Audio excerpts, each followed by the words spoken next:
We're talking today with Anthony Fiore, Jr. of Grand Haven, Michigan, and the interviewer is James Smither of the Grand Valley State University Veterans History Project. Okay, so Tony, start us off with some background on yourself, and to begin with, where and when were you born?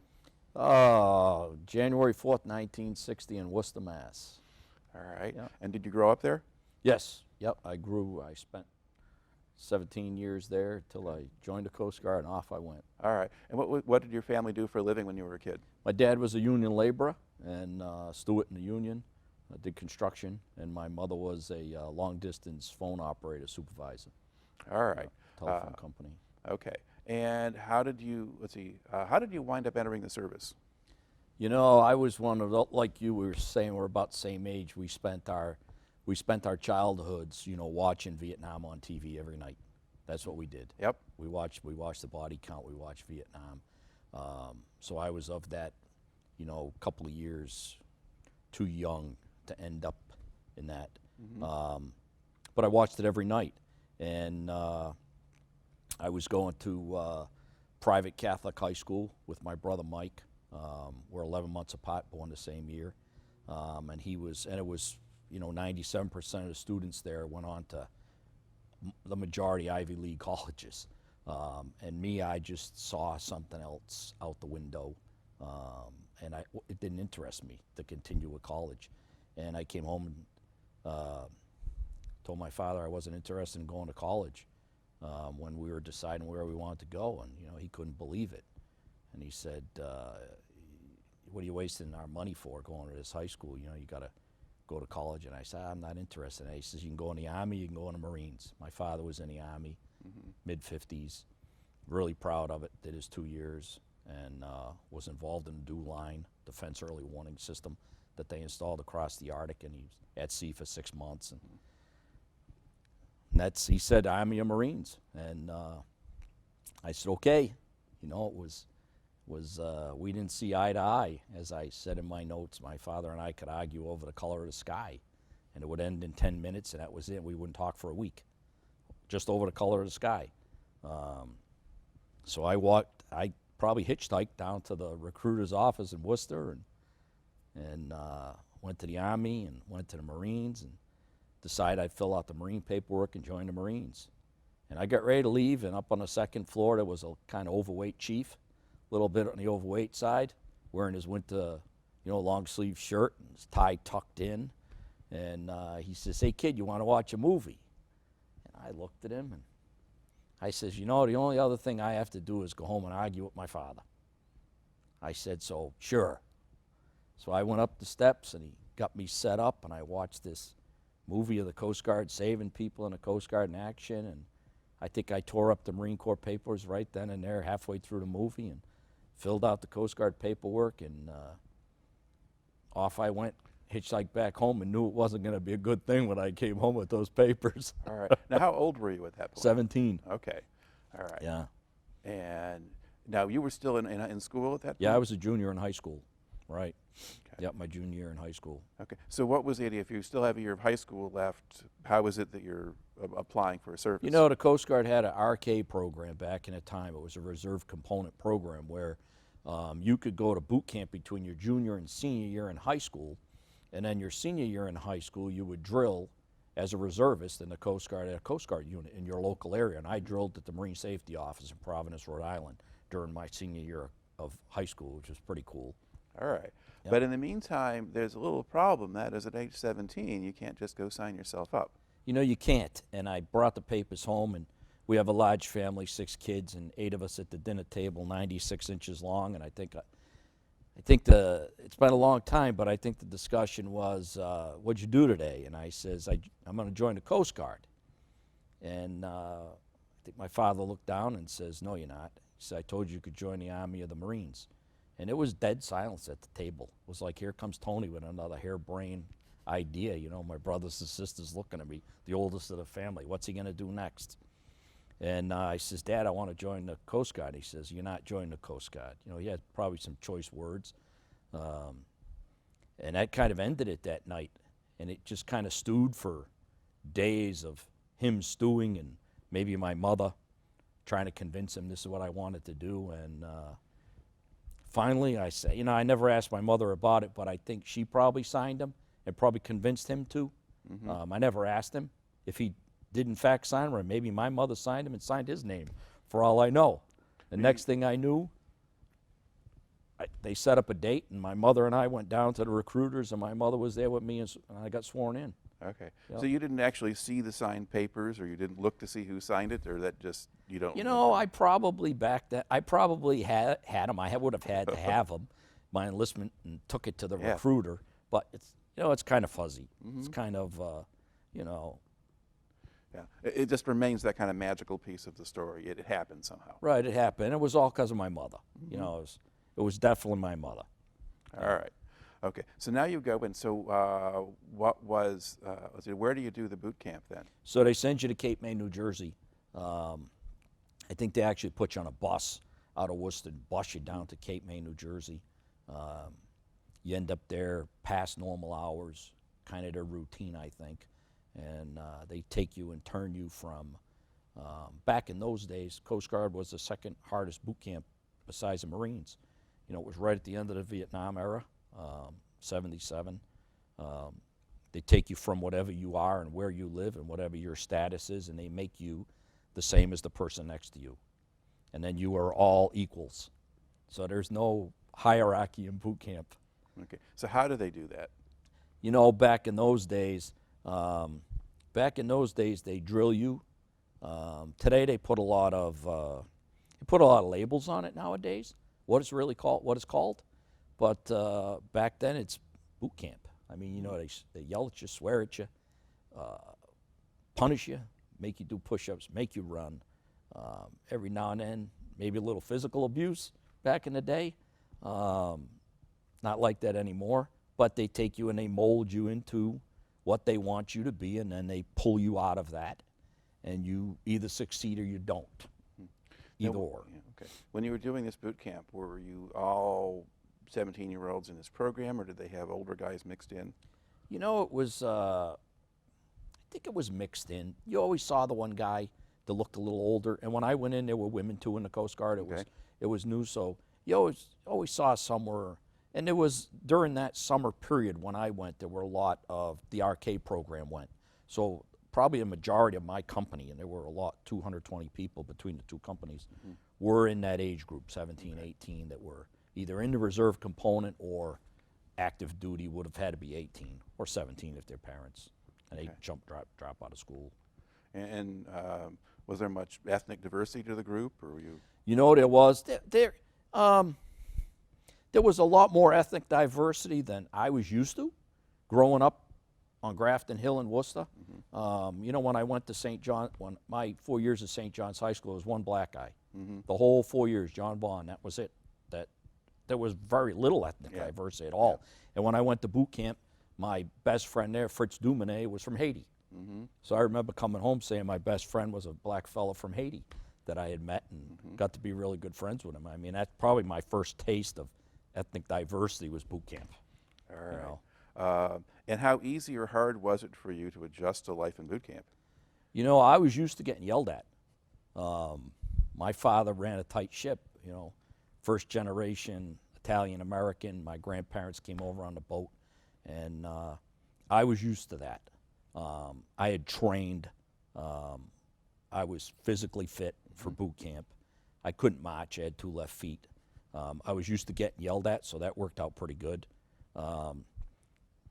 So really the mental part of it all was never a problem, and the physical fitness wasn't a problem. I adapted pretty much right away. Were you a good swimmer when you went in? You know, I was a terrible swimmer. I still am today. I never swim. You know, I don't enjoy swimming. I didn't join the Coast Guard to swim. No. But they made you do swimming tests and things They made like you do that, the swimming test, and you had to pass swimming test. You either passed swimming test or drowned, one of the two, or they pulled you out and resuscitated you. But I passed it. I mean, barely, but I did. You know. Okay. Yeah. Now, in the boot camp part, I mean, are they doing much that's sort of directly Coast Guard related, like exercises in the water and things like that, or just the basic swimming? No, basic. It was basic swimming. We didn't do any rescue type of stuff in boot camp. It was, you know, from what I remember, well, they taught you, You know, they taught us how to take our pants and fill it with air and use it as a life jacket and that type of survival stuff, and then put you in one end of the pool and make you swim to the other. But All right. that was about it. Okay. So how long was the boot camp? Boot camp was 8 weeks. All right. Yep. And then after that, you go back to school, and you're now with the reserve unit. Right. All right. And what sorts of people were in the reserve unit? You know, other kids like me. We drilled. I didn't drill with a lot of other reservists. Okay. I drilled. They put me on a schedule, and I would drive down to or hitchhike down to the Marine Safety Office in Providence from Worcester. It's just a short jaunt down 146 there. And I'd go for a weekend. And some of the times, you know, I'd go for a Saturday and Sunday. Sometimes I go back to Worcester and then come back Sunday. And then I would work with the guys on active duty who were on call that weekend, boarding ships, you know, searching ships in the ports around Rhode Island. So that's what I did. I was just a green kid, and I just do whatever they told me to do. Okay. I'd clean the 32-foot patrol boat. I never got underway on it. They wouldn't let me. But I had to clean it every weekend during the summer. So. All right. So when you were getting on ships, the ships just be in port, and you'd go on board those. Do you have any particular memories of that summer going on to ships or having anything interesting happen? I went on a big ship from. That's funny. I went on a big ship from Japan, and they gave me a little green notebook and told me to find the gooseneck fuel vents and check to make sure they had screens and to log where they were. So I'd have to look at the bulkhead and write down the numbers. They're all numbered. And I got lost in the ship. And one of the fellas escorted me up to the wardroom where the captain was. And I finally met up with everybody else on the team. And it was pretty funny. And they sat down. We all sat down. And I was sitting next to the active duty, probably a first-class petty officer. And traditionally, you know, they would serve beer. And we're on a Japanese ship, and they served us Billy Carter beer. Oh, my. On the ship that day. And I was 18 at the time, I think. And I took that beer cap, and I was sitting across from the first officer, and I snapped it, and it sprayed all over him. It was warm Billy Carter beer. And you can imagine the active duty guys looking at this, you know, 18-year-old reservist going, what's up with this? You know, and apologizing and the whole thing. And I thought, you know, why'd you serve me, you know, warm Billy Carter beer? That's your own fault. Yeah, not so much of a waste if that stuff sprays over someone else anyway. I know. All right. Okay. So now so basically that, did you decide that, okay, you made the right choice? Oh, I knew I had made the right choice. I was just, you know, I'm in high school, kind of just biding my time.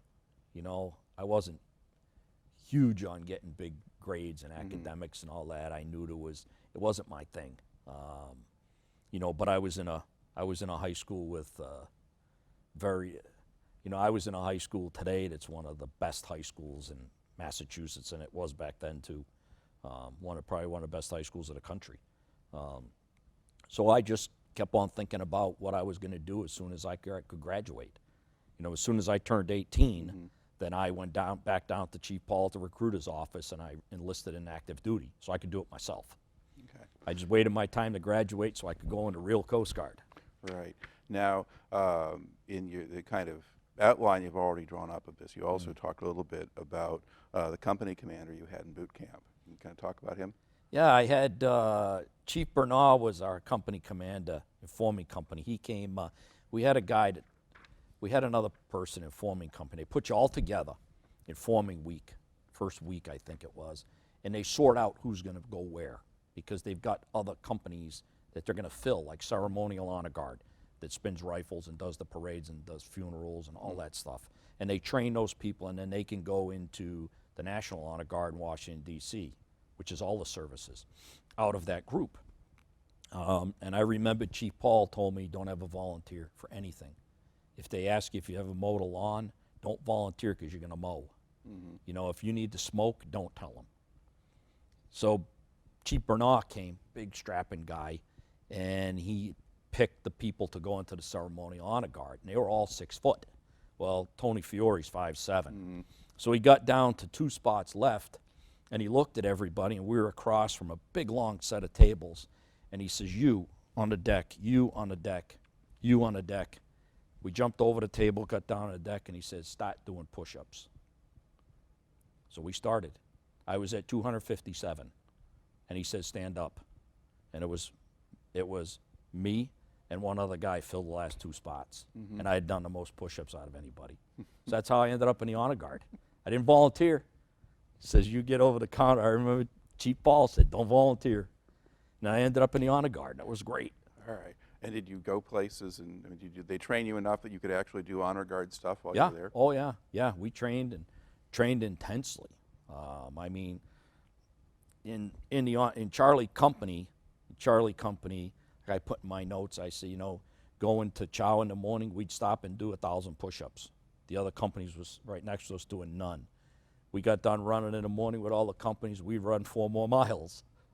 We trained. We spun guns, the rifles, and all the time, and then we went out and did aviation fairs, and we did military funerals in the New Jersey area, and we did anything they could farm us out to do. It was pretty good. We got to travel, mostly just around the New Jersey area.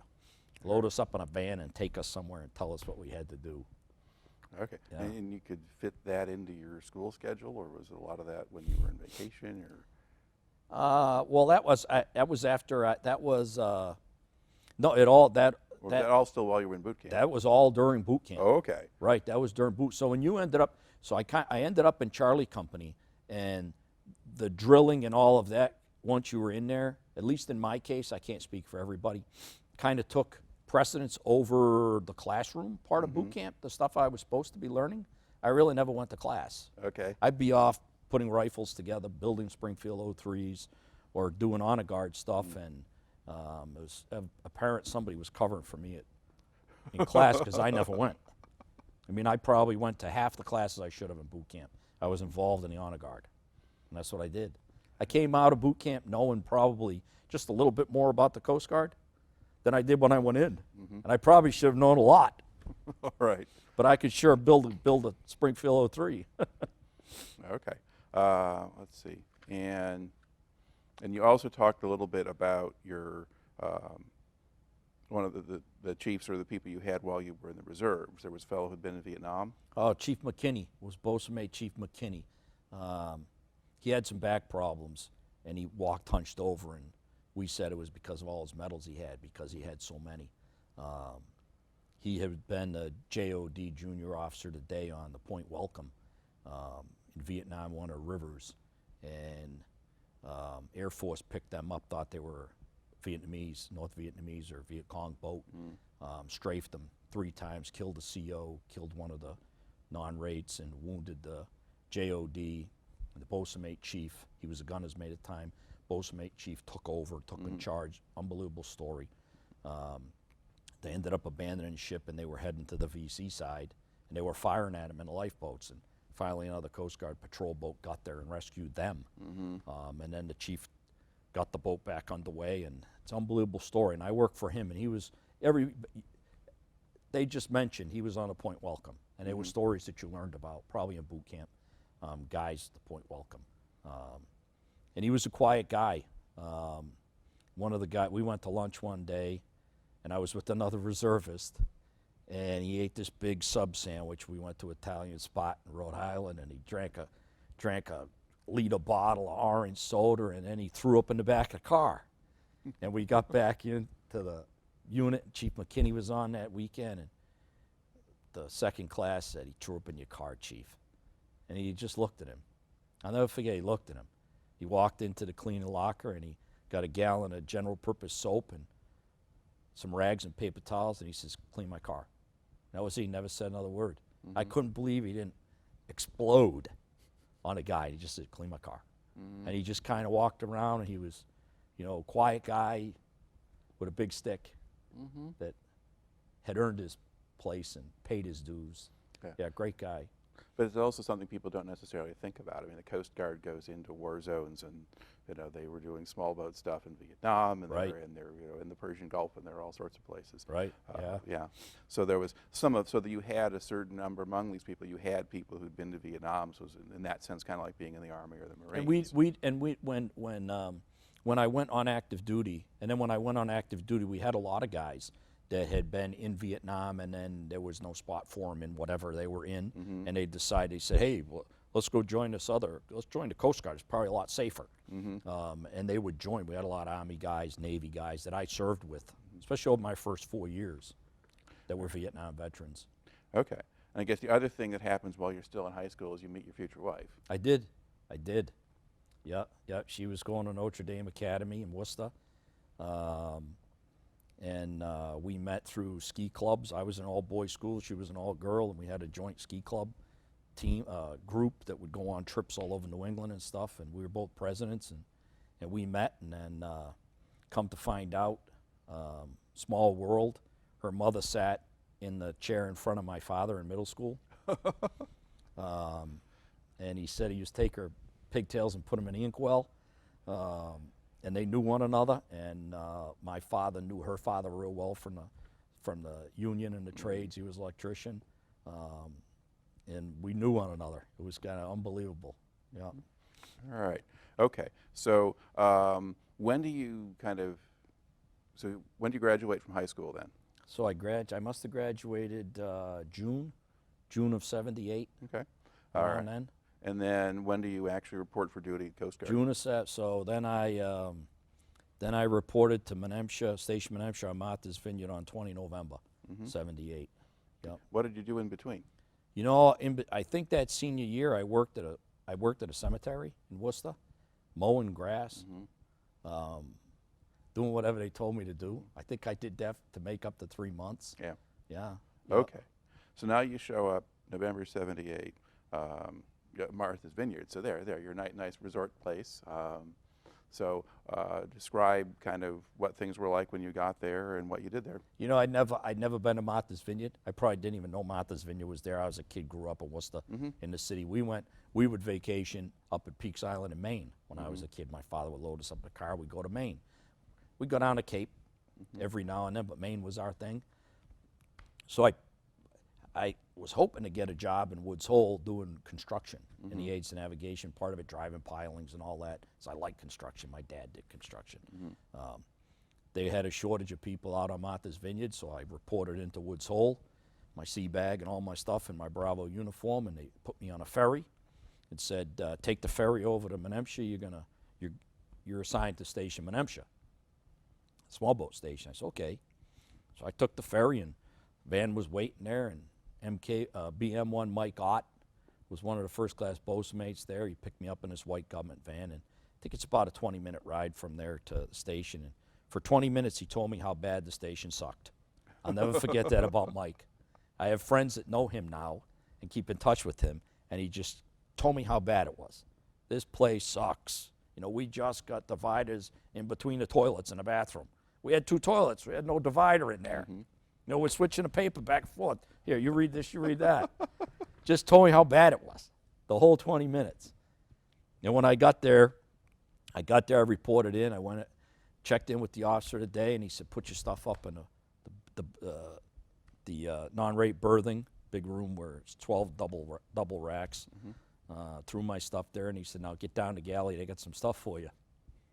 So I walked down and walked into the galley, and there was a mound of pots and pans, you know, the whole length of the counter. And they said, go ahead, start cleaning them. You probably learned how to do this in scullery duty in boot camp. Well, I never went scullery duty. I was in Charlie Company. I mean, it was a little perk. You know, I didn't have to wash dishes at the chow hall. So I started scrubbing the stuff, and back in those days, you didn't have a dishwasher. You had what was a sterilizer. You washed the dishes, and you put them in the sterilizer with no dishwashing liquid. You ran it through the hot water, sterilized, you pulled them out, you put them away. Well, I'd load it up. They'd find something for me to do, and they would put dishwashing liquid in it. And then they close it. I'd come back, turn it on, and the stuff would come out the doors, every seam known to man. There's a foot of it all over the deck in the galley. They're screaming at me, clean it up. You did it. What are you putting that? We told you not to put that in there. I said, I didn't put it in there. What, are you telling us we're liars now? So that went on all night long. It was welcome to Menemsha. You know, it was what do they call it nowadays? They have a name for it. Well, it's hazing. Hazing, yeah, they call it hazing. You know, back then it was being welcomed as part of the crew, you know, and I loved it. It went on all night. It was great. Finally got it done. You know, okay, what else you got for me? Kind of, I had that attitude. What's next? You know, let's get it over with. So it was great. So that started my 4 years at Menemsha. All right. And now describe a little bit what kind of facilities, boats, what do they have at Menemsha? So Menemsha was, the station was an old traditional Coast Guard station that was actually floated on a barge from Cuttyhunk Island in the 50s and pulled up the hill with a bulldozer. Old traditional station. All the woodwork in it painted white. Beautiful. It was actually beautiful wood underneath that white, but it seemed that we painted it 3-4 times a month, especially in the winter, because there was nothing to do. Had 2 small boats, a 41-foot utility boat and a 44-foot motor life boat for heavy weather, the ones that roll over, come back up again. And Menemsha primarily did search and rescue, you know, big fishing fleet, New Bedford. And we had an area we covered down to Watch Hill, Rhode Island, and up to almost the entrance to the canal. We primarily, when I got there, did search and rescue. That was it. And then we phased in law enforcement early, I want to say maybe 79. Law enforcement started where we're going to go out and stop these boats and check for marijuana. Marijuana was the big, you know, drug smuggling. And we started that. Okay. Now, do any of the kind of early search and rescue experiences sort of stand out for you? I was only there 8 days. I was there 8 days. I really wasn't boat crew qualified, but I had gone through that my senior year of high school. I went to advanced training, boatswain mate, port security school, to learn my rating as a boatswain mate. And we had small boat time, but I really wasn't qualified.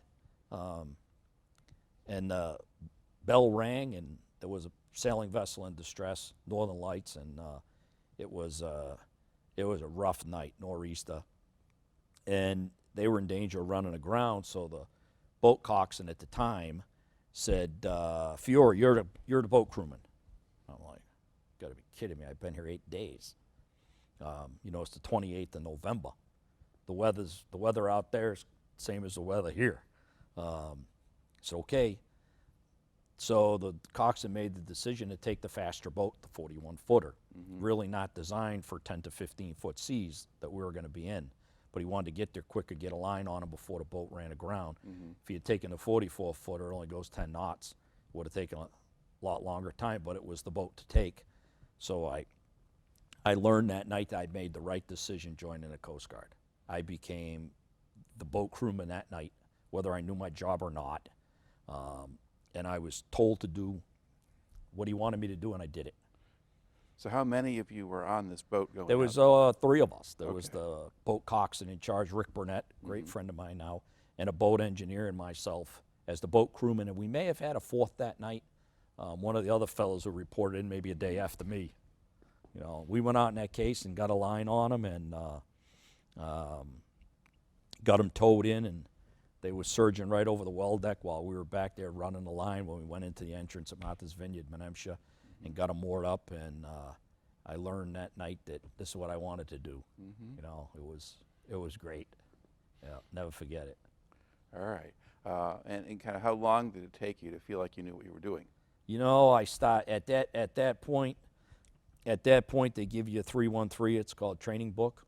It was a 313 back in the day, and you start tie this type of knot, work this type of line, and get it signed off. One of the other qualified guys signs you off, and you get all your stuff done. And then they take you out for a check ride. You tow the other Coast Guard boat. They make you do everything, and then they qualify you as a boat crewman. Okay, so we did that after I'd already gone on cases. The station was short. Like 9 people when I got there. So it was whoever was most qualified did the job. And then from boat crewman, you go into boat coxswain. You know, some guys don't do boat coxswain. The engineers just did engineer, so they made sure the mechanical plant ran. The boatswain mates would become, your goal is to become a boat coxswain. So that's what I did next. Okay, explain to an outside audience what a coxswain is. So coxswain's the guy's in charge of the small boat. He's the pilot, the boat captain of a Coast Guard small boat. Yep. And that's what I wanted to do. I didn't want to swim. I wanted to have the helm in my hands. I said, the day I die, they'll have to pry the coal helm out of my hands when I'm in the water. All right. Now, but now, as a bosun, do you wind up having to go in the water a lot? No. Okay. No, I never did. I never did. No, and you really don't. You don't really ever want to have to put somebody in the water. You know, I may have done it once or twice in my whole career, because now you have two people in the water, and it's not the way to do things. You know, some people do it when they have to, but you know. Because I guess you have the images or whatever of people going into the water to rescue people or to tie things to boats or that sort of stuff. You know, you do it sometimes. I mean, I was involved in rescues where we did it, and I went in the water. You try not to do it. You try not to put somebody else's life in jeopardy to save one, you know. But you do it because that's what you do in the Coast Guard. All right. But I think you mentioned fairly early in your career you had kind of a close call yourself in the water. I went on the case of the Yankee Girl, and it was just the 40th anniversary in June of this last year of it. Sailing vessel, world-class sailing vessel, made a wrong turn off of No Man's Land Island and sailed into No Man's Land Island. And we got the call.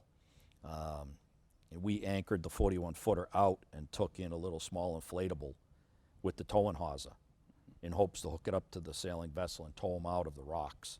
And the way it was pounding the boat in the rocks. We capsized on the way in, and the captain of the sailing vessel jumped in the water and helped me, John Kirby. And he just wrote about I just read an article online he did, an interview. He helped one of the guys, he said, and it was me. And then when we were transferring the people on and off the boat, I misjudged. When the boat rolled, I misjudged and jumped, and I went straight down, and then the boat rolled back over me between the rock, and I was under there. And it's, you know, you're saying, "Phew, hey, here we go." And next thing I know, the second class was with me. Bill Turner grabbed my life jacket and pulled me up. And then as the boat rolled back out, and then we hit the beach. And that was it for going back on a Yankee Girl, you know. And she stayed right there, and then we just rescued the crew off the Yankee Girl that day. Yeah. All right. And you're just putting people ashore. Is this an uninhabited island? If it's no uninhabited military bombing range at the time with the unexploded ordnance on it. Good. And the only way to get these people off the island is a dock on the opposite end of the side of the island, and 100-foot bluffs. So we've got 5 people in the crew. We signal the 41-footer. It was pea soup fog, and they know we're not going to tow them because the radios we had now, we lost those in the water. They didn't work anyways, those old Motorola's. So the 41-footer left and kind of just read our mind and said, they're probably going to go to the dock. So we took the people across the island. I carried one girl on my back. She didn't have shoes. Got them across the island and off the island and left the boat. Yeah. So we rescued the 5. We lost the boat, you know. It was later salvaged, and she was put back in a seaworthy shape. She sailed again. Yeah. All right. And then you mentioned also you start to get into kind of the law enforcement stuff. And what was that like? That was pretty interesting because really nobody was trained to do the job. So I remember him saying one afternoon, okay, who qualified with a 45 caliber, in boot camp? You raise your hand.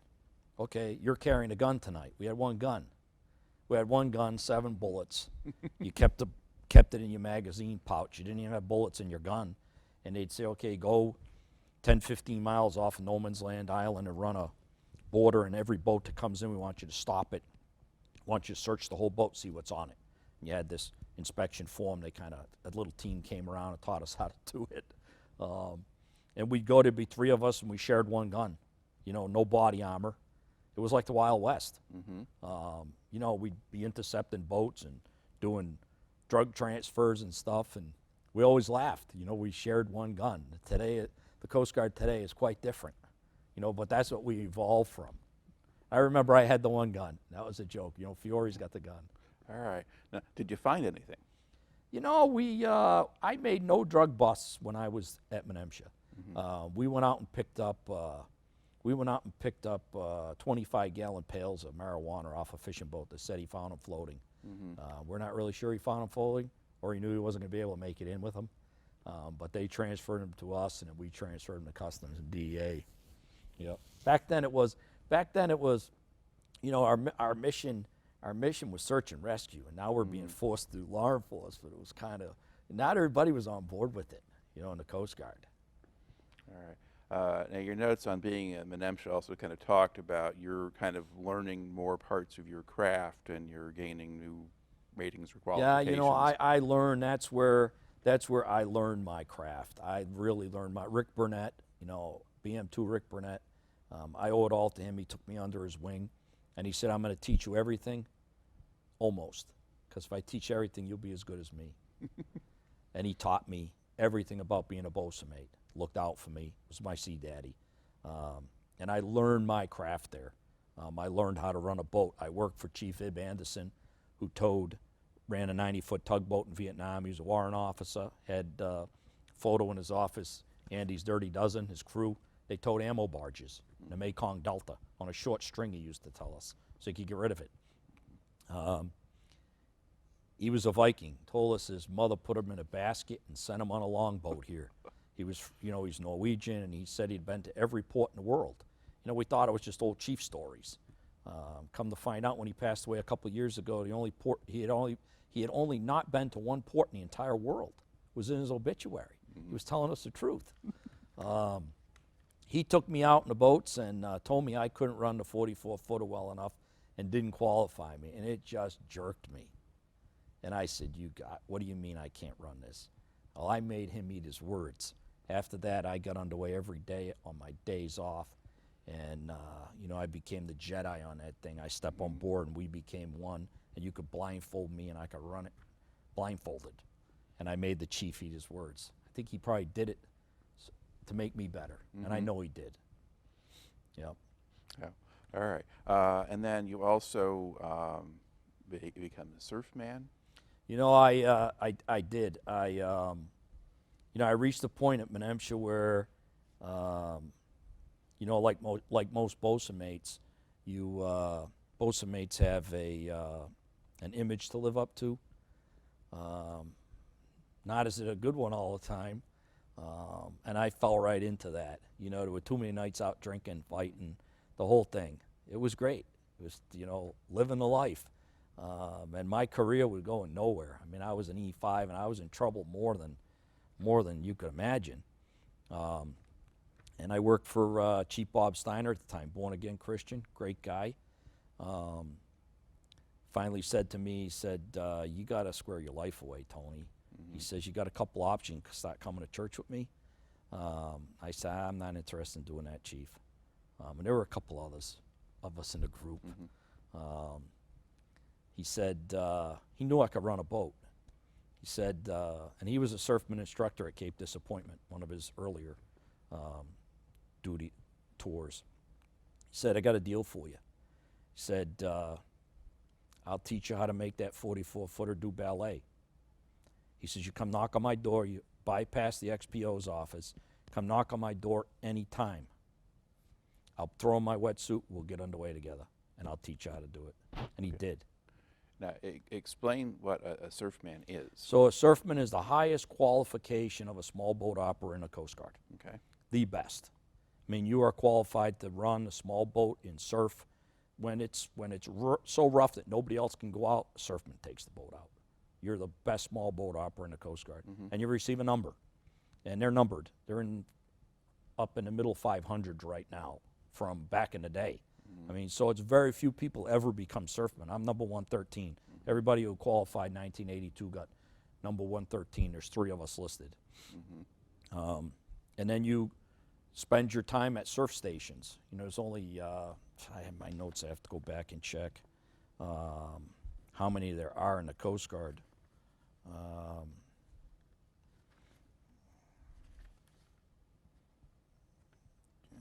Let's see, Humboldt Bay. Sorry, I don't know this off the top of my head. Well, I don't know. You know everything else, so you're doing pretty well. You know, Well, that part's not in these notes, so Yeah, so there's only 19 designated surf stations in the whole Coast Guard that get surf over a certain foot over a number of days in a year. And they have surfman billets there. And then when that surf is up, a surfman runs the boat. When the surf is not up, a regular qualified boat coxswain, which I was at Menemsha earlier in my career, could run the boat. Okay. So he trained me. He taught me how to do everything. Sent me to the station at Chatham. That's one of the surf stations. I did my bar crossings there when it was rough. Got all my stuff done. Got my letter signed off as a qualified surfman. So he took me from that avenue that I was heading to nowhere, probably getting kicked out of the Coast Guard is where I was at, to becoming a surfman. You know, I was one of the elite at that point. Yeah. All right. Just in terms of being on Martha's Vineyard, I mean, Martha's Vineyard is sort of well known as a hangout for the rich and famous and that kind of thing, whether it's Kennedy's or anybody else. What kind of relationship was there between the Coast Guard and that particular that kind of summer population, or did you not really see much of them? No, we were the only federal organization on the entire island. My Chief Anderson used to laugh and say he was the king of the island because he was the in charge federal guy there. And we had the people vacation there. You know, we didn't have we didn't have the presidents come on vacation. We dealt with the Kennedys quite a bit because they would, when they were sailing, we would patrol around them as they were out sailing. So we dealt with them quite a bit. We towed in Jackie Onassis one day. She was broken down in her little runabout with Maury Silversman, who she was dating at the time. They broke down in the prohibited zone around No Man's Land Island, and Chuck Fiore, my buddy, I was the officer today, he was the boat coxswain, towed her in with Maurice and moored him up station. I got to meet her. She was very, very nice. John Belushi used to come up to the station all the time to have bug juice with us out of bug juice machine. Great guy. Met Lenny Baker all the time from Sha Na Na, the sax player. Met James Taylor one night. We stood at Squid Row and had a beer and watched sun go down. And so we interacted that way with the people. A lot of really great people. You know, the winter at Martha's Vineyard is like 8,000 people. In the summer, it's like, I don't know, 180,000 people. We were there during the winter, you know, and you got to meet the people who stayed there in the winter. Yeah. It was great. All right. Okay. Now, did you have to go other places to train or be certified as a surfman? I mean, do you have this individual? Once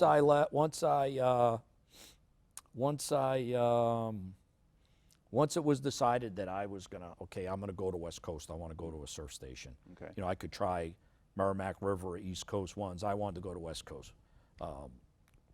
Chief Steiner says, you got to go to West Coast, big surf. It's okay. So he sent me to Cape Disappointment National Motor Lifeboat School, where you go for, I think it's 2 or 3 weeks, and you train running 44-foot motor lifeboats, that's what they had back at the time, in surf on the Columbia River Bar, one of the roughest places in the world. Do a lot of academics all day long and underway with boat crews. And you graduate from motor lifeboat school. It's a prerequisite of being a surfman and being at a surf station like that.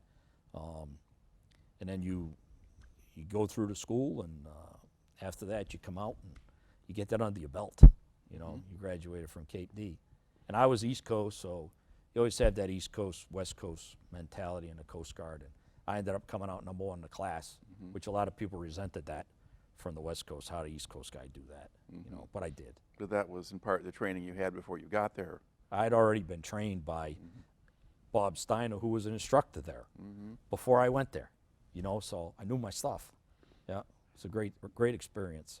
All right. And how long did that school take? That was, I think it was 2 weeks. Okay. I think Cape D was 2 or 3 weeks. I don't remember offhand. All right. At what point in this sequence here do you get married? Oh, I got married. So at the end of '78, Nancy graduated from college, teaching degree, special ed and elementary. I got married 15 August 1982. And my tour at Menemsha was done. So we dated during the 4 years she was at college and I was on the vineyard. Her and her girlfriends would come down on weekends, and me and the guys would go up to the all-girls St. Joe's School and sneak in and spend the weekends and stuff. A lot of fun. Got married 15 August 82, and I had orders to go to Humboldt Bay in Eureka, California at the time. So we packed up our brand new truck and had 45 days, and off we went on our honeymoon. That was our honeymoon. It was an adventure. So you kind of toured the country on the way to... Went all the way out, got a great tour of the United States that I had never seen and Nancy had never seen, and off to California we went. Yep, a couple young kids. All right. Now, Humboldt Bay, I mean, where is that in California? So Humboldt Bay is 90 miles south of Oregon. Okay. You know, it's 200 and some odd miles north of San Francisco. Yeah.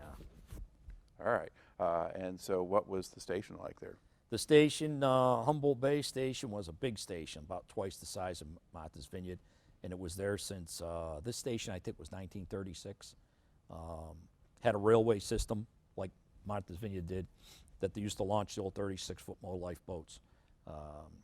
Had a big concrete floating dock and finger piers, and sat in Humboldt Bay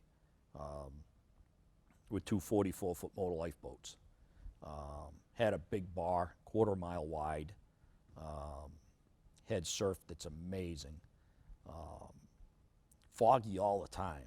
Foggy. McKinleyville is just north of Eureka, and it's the foggiest place in the United States.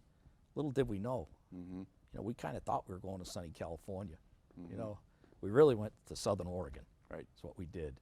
Yep. All right. And I don't know, how much activity was there? Busy, constantly. Constantly you were either out on bar patrol, where you went out when the surf was breaking, and you sat out there to escort all the crab boats in so they would get across the bar safe, or you were out training. Now you were out doing law enforcement, or you were doing rescue missions, or you were doing helicopter operations, because the helicopter station was at our group just 10 miles north of us. So you had to train with them constantly. All right. Are there particular events or things that happened while you were there that kind of stand out or kind of characterize what it was like to be working there?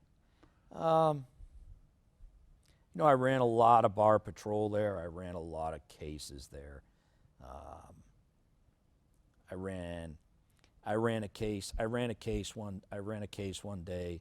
We ended up getting a 30-foot rescue boat. It was 30 feet long, fiberglass, had a 692 Detroit, and it did 32 knots in 6 seconds, where the 44-footer did 10 knots all day. So they gave us this thing. It looked like an old Adidas tennis shoe, white leather ones, exactly like it. We called it the sneaker. Put 3 people in it, strap into it with your gear on, your helmets, and punch out into the surf and grab people. It was designed to pull people out of water and get them back in quick, really not a huge towing platform. I went out a case one day where a fishing vessel, private boat with 4 people on it, got caught by a wave and smashed upside down on the South Jetty. And it was running maybe 10 to 12 foot breaking surf at the time. Went out, we located one of the people in the water. And it was myself and an engineer and a female boat crewman who had just got out of EMT school. We couldn't get him into the boat. The boat had a 32-inch gunnel, and we physically couldn't get him out of the water, reaching over. It's very hard. And get him back into the boat. The 3 of us couldn't do it.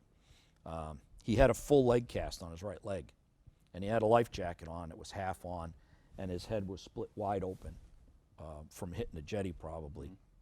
So he was close to getting into the rocks, so I undid my heavy weather belt and I strapped it onto his belt, and I towed him alongside the boat. I got him far enough out that the 44-footer that was out there got there after us, of course, because it was only going 10 knots. I got him alongside, and they helped us flip him up into the boat. We got him on a deck. And I wish I could remember her name. I searched everywhere, and I couldn't find it. She said, "What do you think?" And I says, "Whatever you think." And she started CPR on him right away. I mean, his skull was fractured right open. The blood was sloshing back and forth through the well deck. I remembered I grabbed my America's Cup topsiders when a bell rang, and I threw them on, and my topsiders were an inch solid red from the blood, sloshing back and forth on the deck. Come to find out, that fellow was a retired boatswain chief from the Coast Guard. Oh. And he died. The 3 other people washed on the shore north of the station. We ended up carrying his casket. They asked for volunteers, boatmates. We ended up carrying his casket. We went out and got him, carried his casket, and buried him. You know, it's my 4 years there. I never could say I had the big case that I went out and rescued the people. Yeah. I had a lot of cases that I went out and picked up dead people. You know, cases that didn't turn out so well, not because of our fault. A lot of times you just get there a little too late. Yeah. Is the way things work. Now, did you have those kinds of cases back in Menemsha too? You know, Menemsha, I did at Menemsha too. I had quite a few at Menemsha, cases that turned out like that. I did my first body recovery right after I got coxswain qualified, Buzzards Bay. I ended up reaching over and grabbing the body and flipping him in a boat myself. He had a 90-pound cinder block tied on him. He'd been murdered and thrown out somewhere and ended up in Buzzards Bay, and he floated with the cinder block on him. And we brought him into Menemsha, you know. All right. So kind of the job of the Coast Guard, you know. Now, did you have to get used to dealing with dead people, or did they warn you all along that was going to happen? No, they don't. You know, you never train for it. You never train for it. It's part of the job. You're not mentally trained for it. You know, and it's some people do a lot of that in their career, and some people maybe don't. Some people. I have a lot of buddies that rescued a lot of people. It always seemed that I got the short end of the stick on a lot of cases sometimes over the years. Every unit I was at, I was involved in a lot of cases where it wasn't the greatest outcome. You know, put it that way. All right. So how do you deal with that? You see the people still. You kind of you bury it somewhere. I got it buried somewhere, you know, but it doesn't go away. Yeah. Oh. All right. Okay. So we got. All right. Now, when and why do you leave Humboldt Bay? You know, Humboldt Bay, I got burned out. I'll be real honest. I admit it. I was an E5 boatswain at the time. I was the only surfman as an E5. The others were E6. And, you know, sometimes when it wasn't my duty day and it was probably a little too rough for them, they sent me. I got kind of tired of that. I got kind of tired of the whole lifestyle. And we were away from our family. You know, there's a lot of pressure there. Our whole family's on the East Coast. Well, your immediate family was with you, right? So right, my wife, and then we had my son, Nicholas, while we were there at Humboldt Bay in 1986. So it was my wife and Nicholas, and maybe the thing that maybe my wife really never knew what I did for a living. She didn't realize what I did. Just knew I was a surfman. One day I came in and I was out on a call bringing a boat across the bar, and it was breaking 20 foot plus. And she said, "Where's Tony?" "Well, he's out on a call." She says, "Oh, he didn't have duty." Well, we sent him. So she got in the truck, she drove down to the jetty, and she watched me bring the boat in. Instead of watching on the camera, we had big TV screens and cameras out in the jetties and watched them. She went and watched, and after that, she always worried about me. You know, before that, it was just, I went and did my job. She taught school, taught in Garberville, taught special ed, and I did my job, and after that, she realized what my job was. When I said I went out on cases, and she worried at that point. And I was fried. I mean, I spent way too much time, you know. So I call a detailer. You fill out a wish list, they call it, a dream sheet. You dream you're going to go to these places. You fill out 8 spots, and then 2 you don't want to go to. And I said, I'll take any white ship in the whole Coast Guard on the East Coast. You know, anybody tells a detail of that, it's like, well, let's send him. Okay. Let's send him to a 378, you know. So, well, white ship, what's that? Oh, a high endurance cutter, a medium endurance cutter. You know, I hadn't been on any big ships. I was doing small boat work, running small boats. And I got orders to Grand Haven, Michigan. Okay. Instead of getting orders to the East Coast, I got orders to Grand Haven, Michigan. Detailer told me it's same degree of latitude. You're just not as close as you want to get. I didn't even know the Coast Guard was in Michigan. Other than the fella, I put in my notes, I met a guy at Motor Lifeboat School, Jeff Miller. He was from Michigan. He was from Manistee at the time. We became best friends. So I knew he had been in the Coast Guard here, but I knew nothing about the Coast Guard in Michigan. All right. And so what's your reception like when you get here? You know, it was interesting. Pull in a truck, towing my wife's car with my brother, and my 2 Siberian Huskies in the back of the truck, and a car full of my wife's plants. She still to this day. You have to take all my house plants with you. My wife took our son, flew to Massachusetts. He hadn't even been baptized yet. I pull up, and MK2 Esther, I'll never forget it, is watering the lawn at the station in Grand Haven with the fire pump that's got a suction in the Grand River. And I says, hey, man, you're going to kill the grass. He looked at me. I can never forget the look on his face. Like, what are you, an idiot? And he says, who are you? I says, I'm new BM2 coming in. He says, dude, this is fresh water. Where you coming from? I said, Pacific, salt water. He says, oh, this is fresh water here. It had never dawned on me. It really had never dawned on me. There was this freshwater ocean I was going to. Yeah, well, you know, there's got the Lake Michigan sharks and all that stuff too. Yeah. All right. Okay, so there you are. All right. And what was your job now? You know, my job was running small boats still. Running small boats, but Grand Haven at the time, the old station out on North Shore Drive, had a 41-foot utility boat and a 22-foot Boston Whaler, no 44-footer. The 44-footer was at Holland and at Muskegon. And the stations were close, and the chiefs all knew one another. And the joke was, you know, we got a surfman coming from Humboldt Bay, but they sent him to Grand Haven. They only have a 44-footer.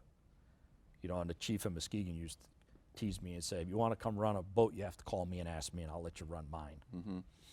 So I got to Grand Haven as a small boat coxswain, and then ended up getting promoted, not expecting it. And the station wasn't, there was only one E6 boatswain mate there, and he was the executive petty officer.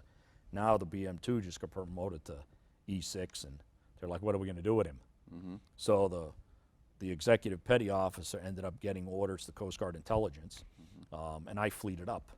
They got it approved, and I became the executive petty officer. So I gave up my boat. That was the day, that was my day of the start of my downfall in my Coast Guard career, I like to say. I loved running boats. Now they gave me this thing that looked like a computer. Back in the day, we didn't have computers. I mean, this was a primitive computer, and I became an administrator. You know, I became the guy that took care of everybody else's problems.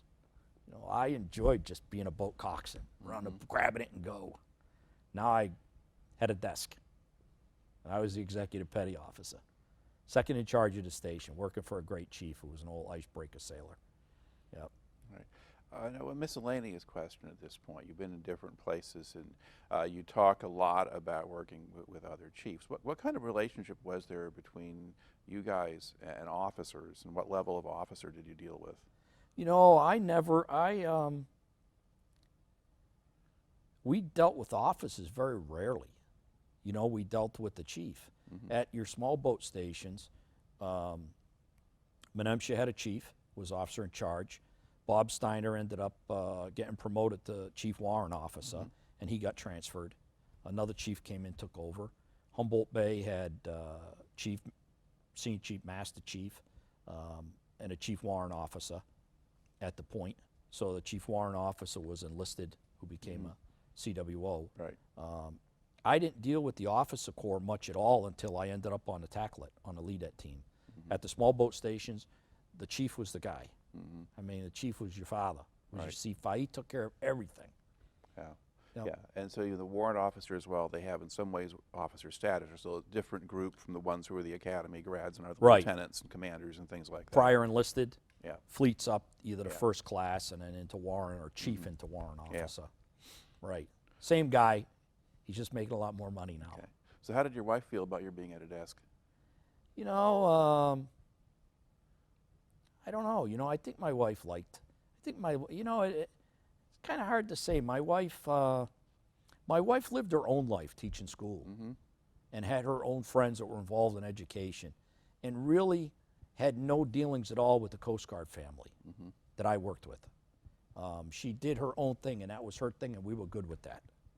You know, and now I was the guy, instead of being the guy that went out on a boat with all the people, I was the guy that made the people work who didn't want to work.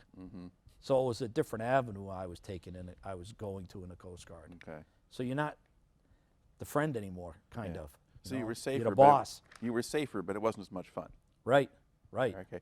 Now, did that wear on you after a while? No, Or did you wind up just kind of liking it there? no. I never really liked. I always yearned to be running a boat. But you can't do, some people do it forever, but you can't. You know, you're expected, if you're going to do 20, 30 years, that you've got to become a leader. Yeah. You know, and you've got to lead people. You've got to advance. Did I love doing it? Did I love being an executive petty officer? Not as a young 26-year-old, you know, when I got my first XPO job.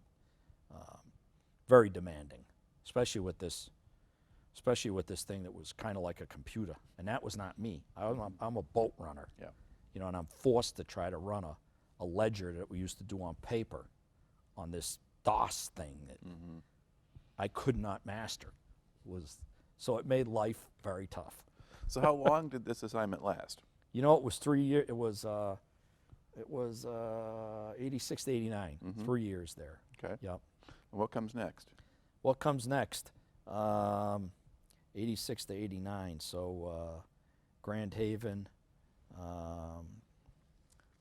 So we're 900 miles. We're about 850 miles from the East Coast and our families.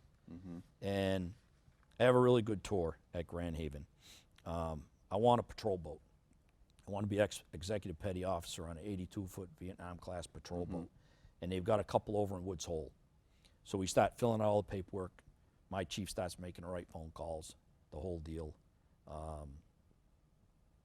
Let me see, that was 80, that should be 89, right? 80, yeah, so 89. Okay, so 89. So we closed down the old station at North Shore. Jim Green retired. Chief Warrant Officer took over because now the station's going to have more people. Holland and Muskegon are going to get shut down, turned into SAR detachments under Grand Haven. Okay. So Grand Haven's going to get like 50 people now, and Muskegon and Holland will be open during the summer months only, and everything will run out of the new big multi-mission station in Grand Haven that's there today. The chief at Holland comes up and relieves me as XPO, and I go back to being an OD after I was the guy second in charge of running the station. You know, I get demoted, you know, in a week. And the XPO at Holland and the XPO at Muskegon, who are buddies of mine, they both get demoted. Now the three of us are standing officer of the day, and I can't wait to leave. Yeah. So I was lined up for an XPO job on an 82-footer in Woods Hole. We were back east at Christmas time with our family. The phone rang. It was a detailer. When the detailer calls you at the number you left while you're on leave, something's not good. You know, I remember my mother picking up the phone and saying, "Tony, it's the detailer." And I'm like, huh? My wife looks, detailer. "Hey, boats, Mr. Zink." Says, "Some bad news. You're not going to that 82-footer in Woods Hole." So where am I going, sir? He said, "I got you an 82-footer, but it's in Galveston, Texas." I remember my mother running and getting an atlas to figure out where Galveston, Texas is. So I went from here to here to here, south. Okay. I'm still not going any closer to Massachusetts. Off to the Cutter Point Spencer I went. You know, I was supposed to leave Humboldt Bay in about 60 days and go to Woods Hole. Well, I went to Galveston, Texas. All right. Yep. So what did that wind up being like? Galveston, Texas, Cutter Point Spencer. Went off to Peace Prospective Commanding Officer School in New London, Connecticut, to teach about being commanding officer, executive petty officer. And I'm going to be executive petty officer working for a lieutenant junior grade. So it's really my first interaction working for an officer at that point.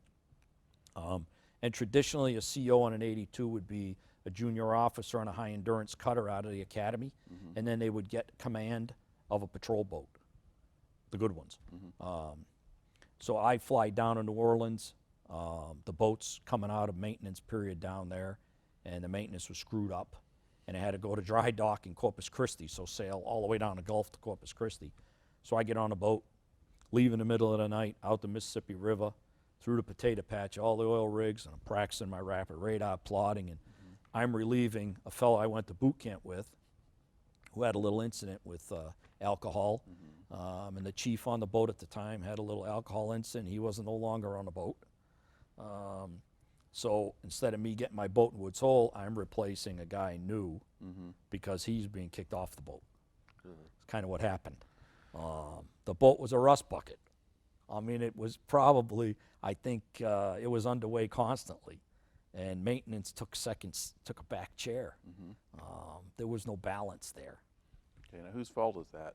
You know, it's, I'm going to say it's the skippers, the COs in charge of the ship. And it really depends what your priorities are and what your demands are and what type of operational schedule they're holding you to. We did 2,500, 2,700 hours a quarter underway. But you've got to find a balance there. You know, you can run and get 300 million awards and, you know,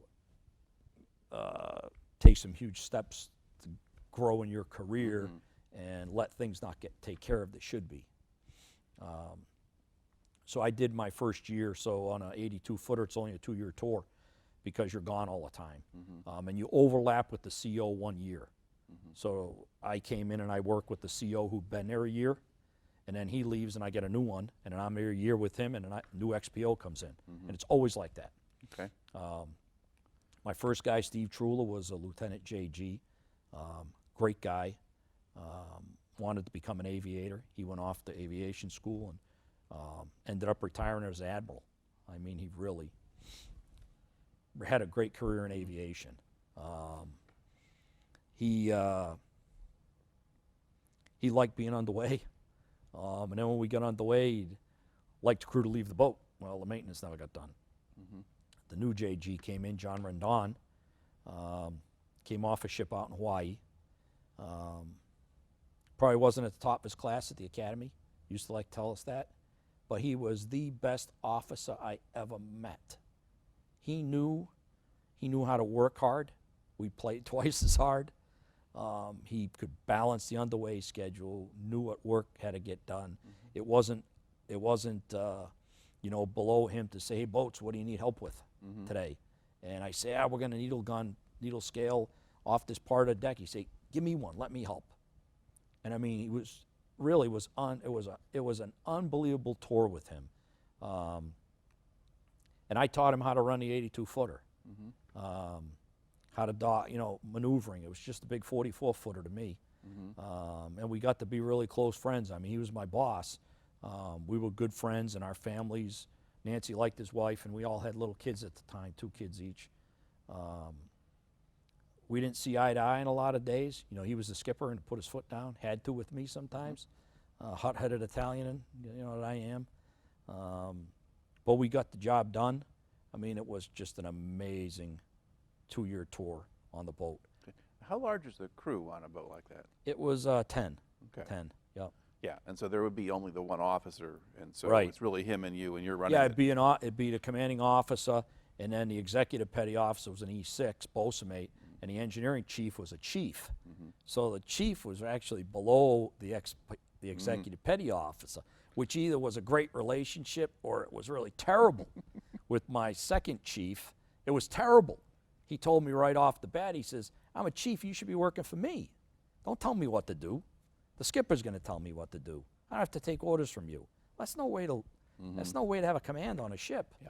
You know, where the skipper's got to sit the chief down and go, hey, chief, you know, you work for him. You know, and I never rubbed it in his nose. I got the third chief says, tell me what you want me to do. Yeah. And it was great. So. Okay, so what are the missions like? What are you doing out there? You know, we're doing search and rescue. We're on a patrol boat. You're either underway or you're on a standby status. We were underway 4 out of 7 days a week during our rotation. We do search and rescue, and we did fisheries enforcement and law enforcement. The Gulf of Mexico, majority was fisheries enforcement, fisheries and shrimp. And we worked with National Marine Fisheries, and we enforced all the fisheries laws. All right, so what does that consist of, or what kind of things do you wind up It doing? consisted of fishermen, they fish at night, so they shrimp at night, big floodlights. So you would stop and inspect boats all night long. Find one, run the small boat over, drop the crew off onto it, and we left them fishing. So they do it while we did our searches and all the stuff. So we do, enforce, make sure turtle excluded devices were properly sewn inside the nets, and all these fisheries laws, and whether they had proper size red snapper on board, which is a big fisheries down the Gulf of Mexico. We got good. On the Point Spencer, we got good at our craft. We devised ways of launching a small boat in one direction and sending the ship in another direction, and then staying tied up, staying alongside the shrimp boat before they knew we were there. And we would watch them in the scuppers. And then if they had trip lines on their turtle excluded devices, we could see them go for it when the ship called, said we're sending a crew, and we jumped on board. So they were, explain the whole turtle So exclusion. inside of the shrimp, inside a shrimp net, so turtles, so the endangered sea turtles could swim up in a shrimper's net, and then when it gets in a cod end with all the shrimp, it would drown. Yeah. So they were trying to save the turtles, so they built a device in there that when a turtle came into it, the stitching would break, and the turtle could go up through the top of the net, so it would never get in the cod end of the net and drown.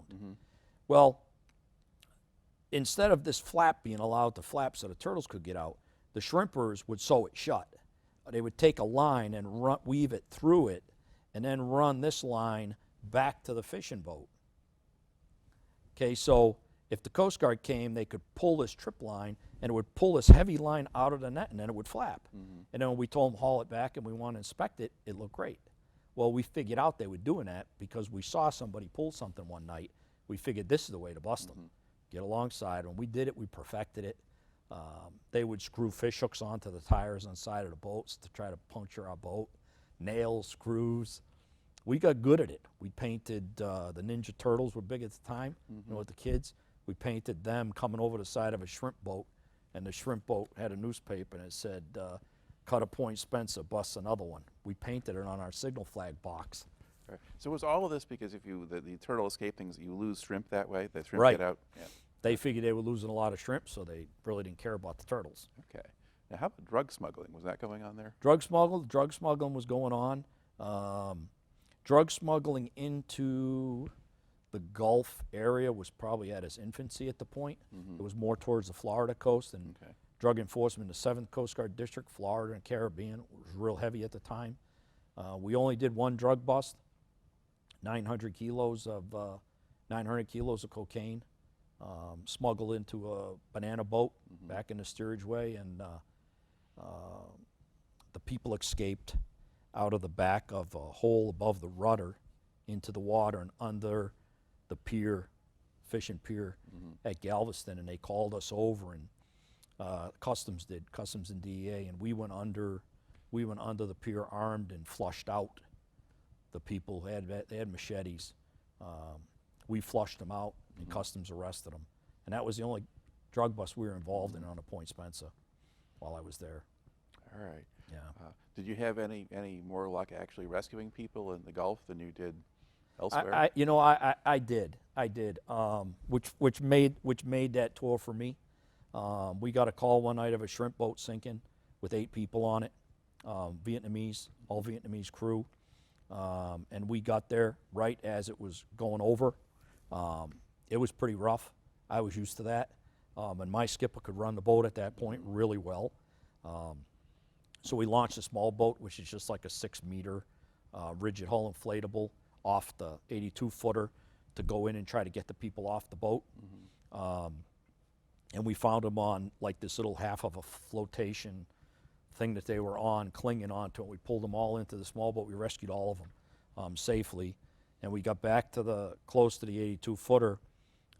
Normally we would put a sea painter on and use a cargo net, and we came up on the waves, and I still laugh today with one of the guys I keep in touch with. We came up on a wave, and all of those guys jumped off the rigid hull over the rail onto the deck of the Point Spencer.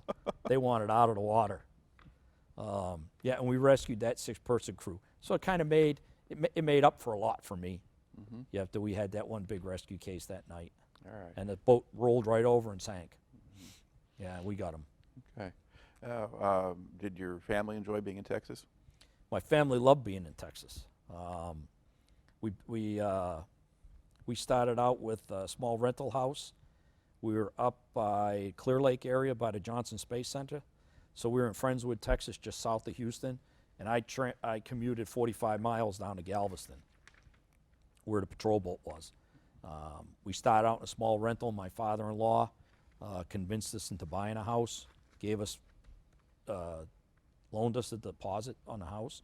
We had a nice house built in a subdivision, so we're out of rentals now. It's a life of a Coast Guard person. You're either in government housing or you're renting something. Now we own our own house. Got 2 young kids, 2 boys. My wife's teaching school full-time. We're immersed in the community. Take the kids to the Johnson Space Center all the time.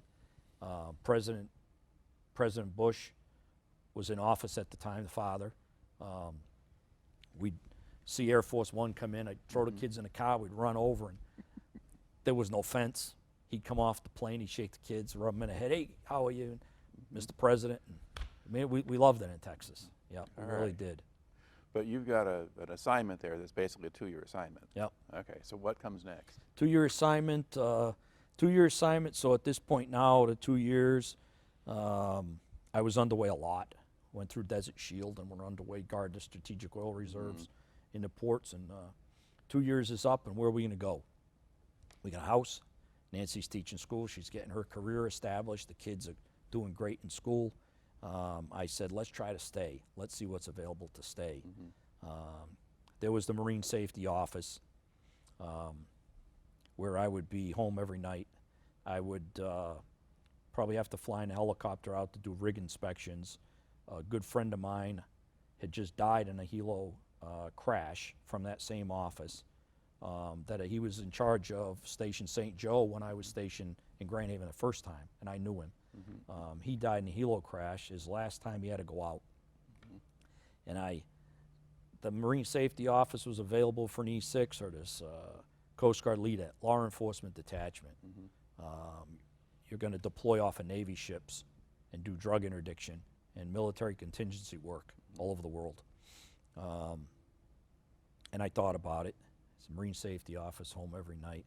And it wasn't that I didn't have a great relationship with my family. I did.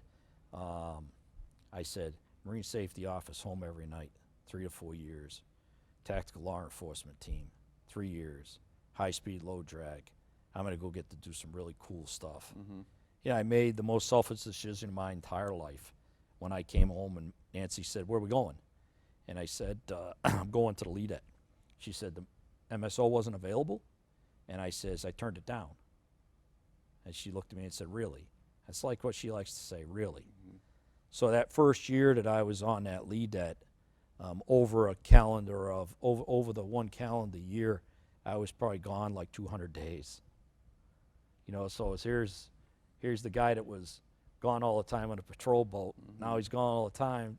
My wife's raising 2 little boys, and I'm doing my thing. Yeah. Where were you based out of officially? Based out of Galveston. Okay, so you're still there. I'm still in the same building. I went up to the second deck where the LEDET's offices were. Yep. All right. So describe some of the things you did with that job. So 7-man team.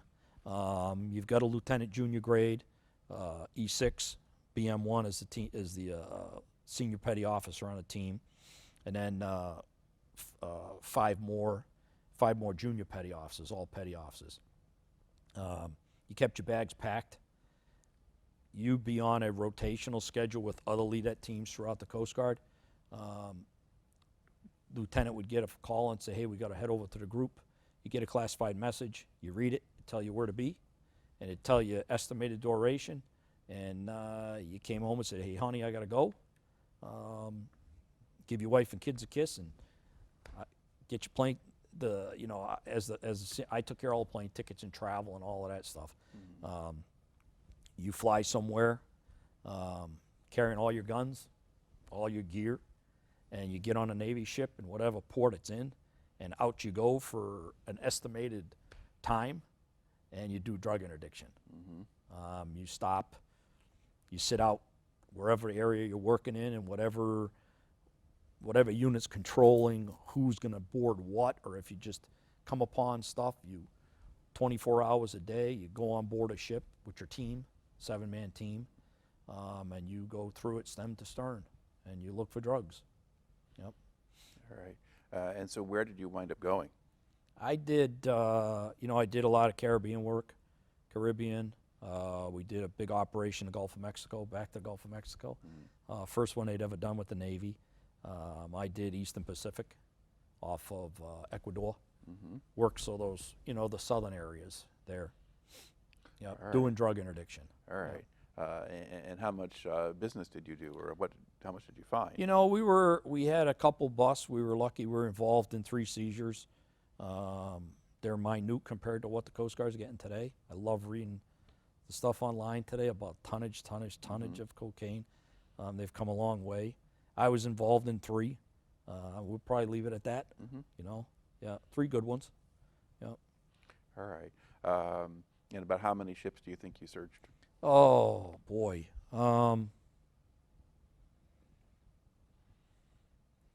Close to hundreds. In the hundreds somewhere. All I right. would say. Yeah. And do you think most of them were clean or just good at hiding things? They were. They're real good at hiding it. When you have time, when you have time to figure out where to put it, so your adversary won't find it, you have more time to plan than we did to get on board and figure out where they would have put it. That's what I'm going to say. Okay. Yeah, I would say probably we went through boats that were loaded and never got it. All right. And you also went you went further afield than that. I did. Desert Shield started when I was on a patrol boat, and the team above us, the LEDET Team 8 Charlie, I was real good friends with the boatswain first class and the lieutenant junior grade who was in charge of that team. They were the first Coast Guard team sent to the Middle East during Desert Shield to work with the Navy. So I knew the guys, and they had just got back.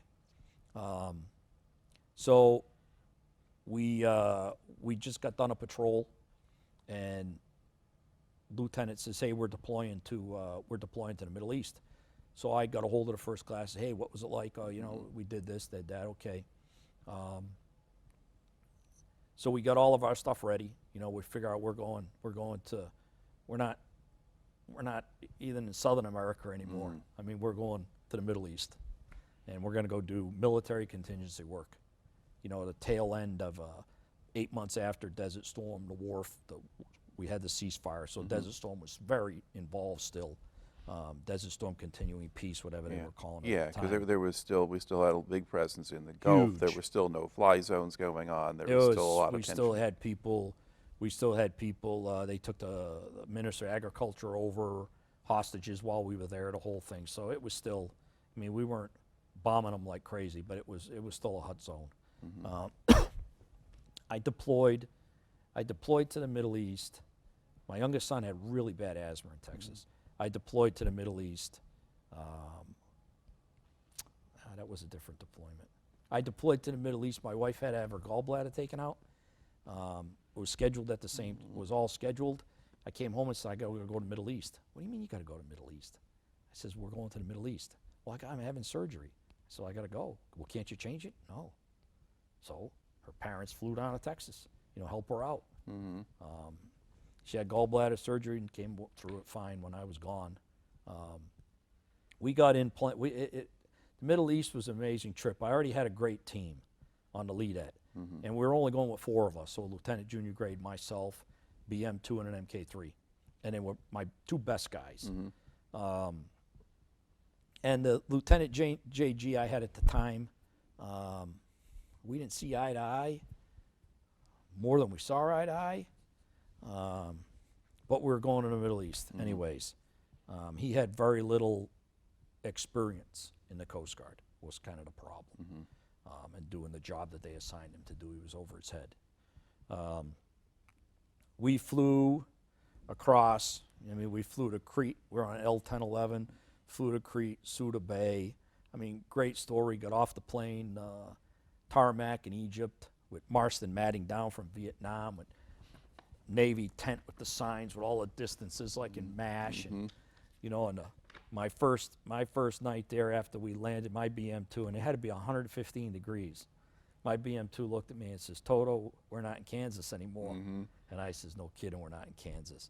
And I have got to go to the bathroom so bad it's unbelievable. Okay, you can switch off the Okay. microphone. Switch on the top there.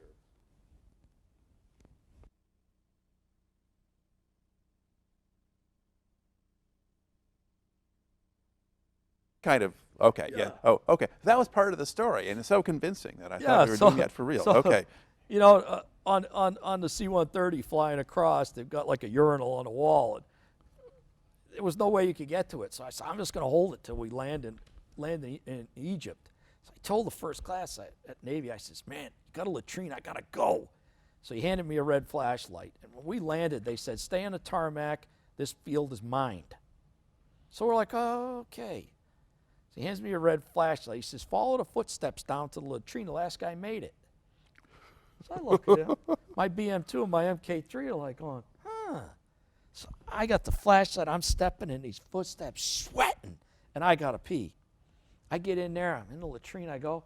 I turn around, come out. They're all clapping. They says, "You were better than the last guy we pulled that on."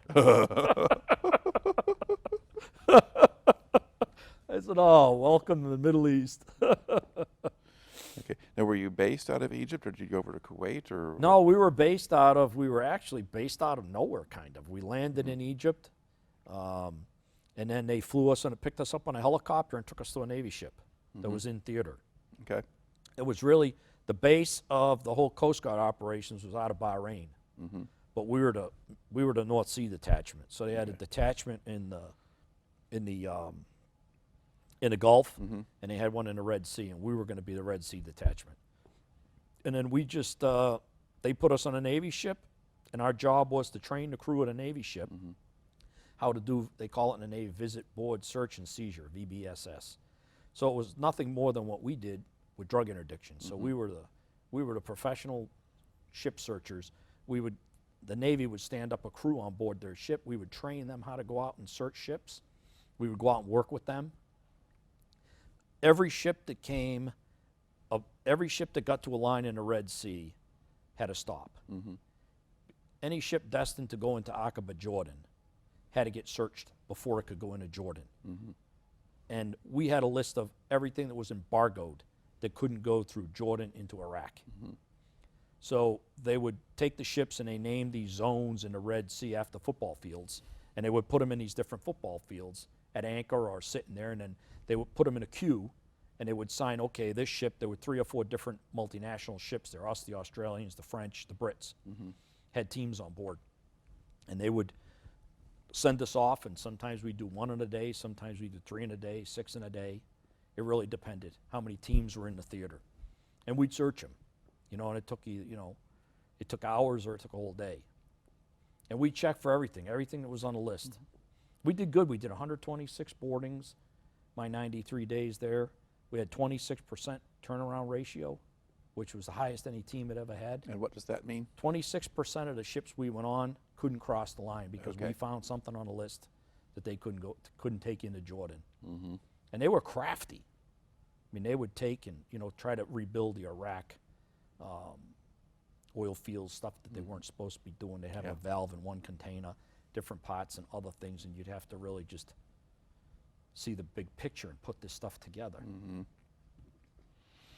All right. Let's see, and you wind up in Guantanamo at some point? I wound up in Guantanamo after we got back from the Middle East. It wasn't that long after we got back from the Middle East. We were kind of on standby, that we weren't going to deploy in a while. We knew. We had a little time off. Got a call from my CO on a Sunday, said to me, "What are you doing?" And I says, "I'm putting some new forks on my Harley. What should I be doing?" He says, "You should be putting it away." I says, "Okay." Said, need you to find your skipper. He's at a wedding in San Antonio. I'm not sure where he's at, but you find him. And we need you to be in Guantánamo Bay tomorrow with your team." Okay. Okay. So I get the phone, get a hold of the San Antonio Police Department, explain his name, tell him he's at a wedding reception somewhere in San Antonio. You need to find him. And need to tell him to fly to Guantánamo Bay on his own. Tomorrow, I'll take the crew. His BM1 said he's taking the crew. So we packed up, and off we went to Guantánamo Bay. Landed in Gitmo in the middle of the night with Battle Group Nassau were there. All of the special ops were there, different teams. And here we land, little Coast Guard team, civilian clothes, with all of our gear, wondering where we're going. What are we doing? Have no idea. Check in and said, we're going to put President Aristide back into power in Haiti. Really? Well, and you guys we're going to embargo the island. We're going to put him back into power. We're going to evacuate all of the Americans out. We're on standby to evacuate all the Americans off the island in case there's turmoil putting him back in. You're going to sail with the Battle Group Nassau. Lieutenant made it down. Helicopter pilot that flew us to our first ship was my old skipper off the Point Spencer. Flew us. It was pretty cool. We meet up again, 3-4 years later, and he's flying helicopters. We sailed with the with Battle Group Nassau, circled the island of Haiti, stood by. They decide they're not going to put Aristide back into power, but you're going to embargo the island. We're going to keep the embargo in place. Nothing goes in. Nothing goes in, nothing comes out. Well, we'd already got done doing this, 2-3 months earlier in the Middle East. So we were good at it. We ended up back on the same Navy ship we were on in the Middle East. Jack Williams. Out of the 17, out of I think 9 ships in the Middle East, Jack Williams was the best one we were on. We were best friends with the crew. We worked together the best. We ended up on her at Haiti. Okay, what kind of ship was that? FFG, fast frigate. Okay. Almost 500 foot fast frigate. Yeah, we ended up on the same boat. All right. So how long did you wind up sitting off of Haiti? I think we sat there a little over a month. Yeah. Sat there and we let nothing into Haiti. Nothing came in, nothing went out. Okay. Yeah. And how did that situation resolve itself? Things just quiet down politically and you went away? Or? It just we went away. We were told the Coast Guard ship's going to come pick you guys up, and I think it went away, and then that was called Operation Support Democracy. And then I think about a year later, we went into Operation Uphold Democracy when we invaded Haiti. Yeah. Yeah. All right. Now, so how long then? So is this a 3-year assignment? 3-year with LEDET? assignment. Okay. And then what comes next? 3-year assignment on the LEDET. 3-year assignment on the LEDET. I've got about 16 years in at that point. I asked for I had a great, overall LEDET assignment went great. I asked for an officer in charge job. I want to be in charge of a small boat station. Ended up, we loved our first tour here, 86 to 89. Nancy says, we talked, said, how about going back to Michigan? We really weren't at that point interested in going back to Massachusetts. Housing prices are unbelievable out there, and the whole cost, the whole deal. But we love this Michigan area, Grand Haven. Let's see if we can go back to Michigan. So, there were 3 or 4 officer in charge jobs open at Station St. Joe, Station Ludington, and then the executive petty officer job, second in charge at Grand Haven, the old job I left the first time.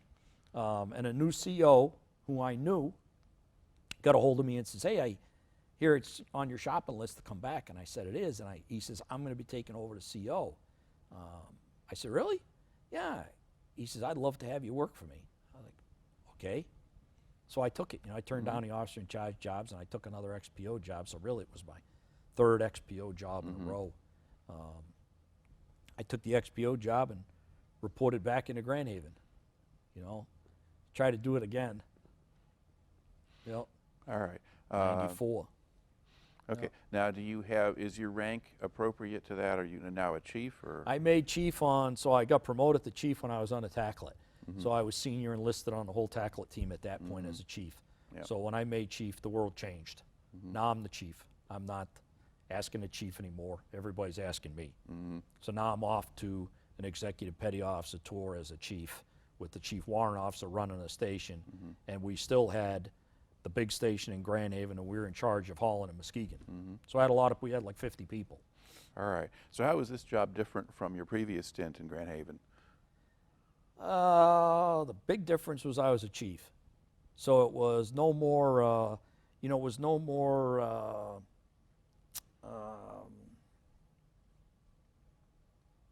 it was more of being the leader than being a boatsmate. So it was no more of showing how good I could run a boat, but showing how well I could lead people and how I could take care of people's problems. And you're wearing an anchor at that point. So it was, it's a lot, huge expectations when you become a chief. Okay. Well, I guess you had done some of having to hear about other people's problems before. Oh, I did. Yeah, so I did. So there's an overlap to some extent. Yeah, and that's kind of executive petty officer's job. You take care of your crew. You're the person who does that. I did it on a LEDET. And I had it when I made chief on the LEDET. I became the senior enlisted, and I was the avenue before they went to the officer with their problems. Now I've got it again in Grand Haven, and I've got a lot of people. I've got a lot of junior people. I've got people that can't balance a checkbook. I've got people that have no idea where their money's coming or going. You've got a lot of daily problems you're taking care of that you're saying, what do you mean you don't know how to do this? Yeah. So you have a lot of kind of young, relatively new people coming in, or even people who are older and ought to know this stuff and still don't? Yeah, you do. I had a lot of senior petty officers that had a pretty big group of senior petty officers that didn't get along together. And I don't know how to fix that, where they should have been getting along together. A lot less would have been demanded of me if they'd been doing their jobs, where the chief didn't need to get involved all the time, and didn't need to get the commanding officer involved. The E6s are doing their jobs, and that was always a challenge for me at Grand Haven. I don't know what it was, and I'm friends with quite a few of them still. And I still say, the 6 of you couldn't sit down at the same table together. Why was that? And I don't know. Made life interesting. Yeah. All right. So what's it like being with the Coast Guard during the Coast Guard Festival? So the Coast Guard during the Coast Guard Festival is not a festival for the Coast Guard, the active duty Coast Guard. The active duty Coast Guard is probably the hardest week they work the entire year.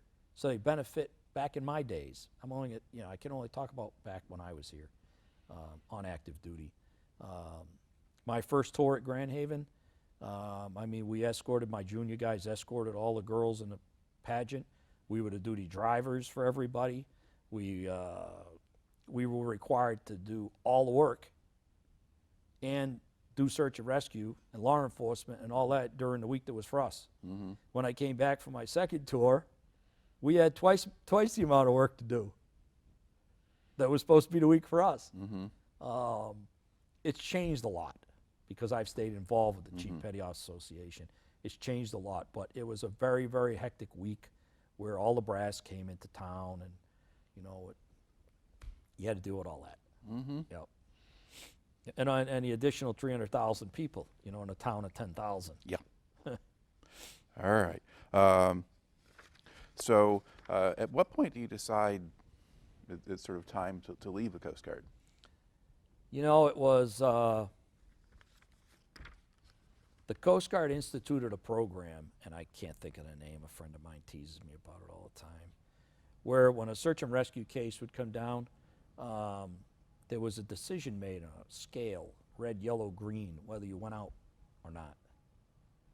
And my CO at the time, Larry Mulder, told me, hey, Chief, they got this thing, we all got to go to this training. And I said, what's it about? He says, well, you got the you got the instruction, read it. I said, all right, so I read it. I says, we're going to decide whether we're going to go out and rescue people. I signed that document when I was 17 years old that said I would give my life and rescue people. Now I'm going to decide whether it's too dangerous for me to go do it. And everybody is. I said to him, I don't agree with this. Well, this is the way things are going. You have to do this. You have to go through this training. And we're going to decide whether it's safe or not to go out and rescue people. You know, the motto of the Coast Guard was that back in the surf days, you had to go out, but you didn't have to come back. It came from a statement that said you have to go out, and there was no phrase that said you had to return. But we all knew you didn't complete your mission unless you went out and you returned. You had to be good enough to go out, do your job, and come back. And I was under, maybe you want to say, the old school mindset of we all volunteered. Nobody was drafted into the Coast Guard. We volunteered to go out and save lives.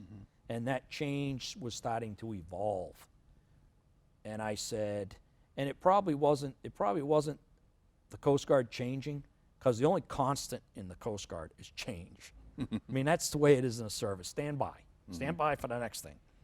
But it was my inability to adapt to the change. And I knew it. And I knew it was, I'd always wanted to do 30 years and make Master Chief. I mean, that was my goal.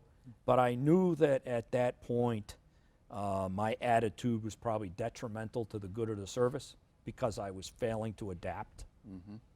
I was putting my personal beliefs of my personal belief of being good enough to go out and do your job no matter what and come back over where the Coast Guard was going.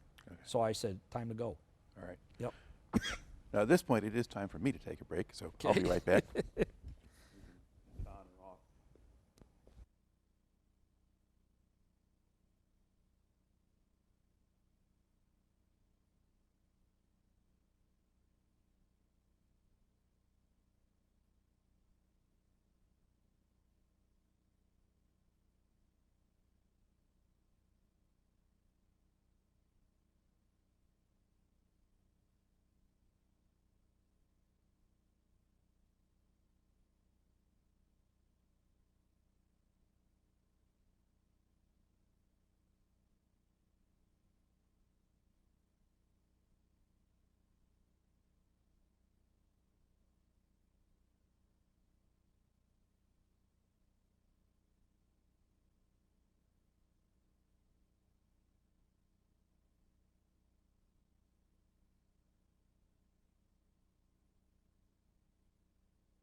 All right, so is your mic on?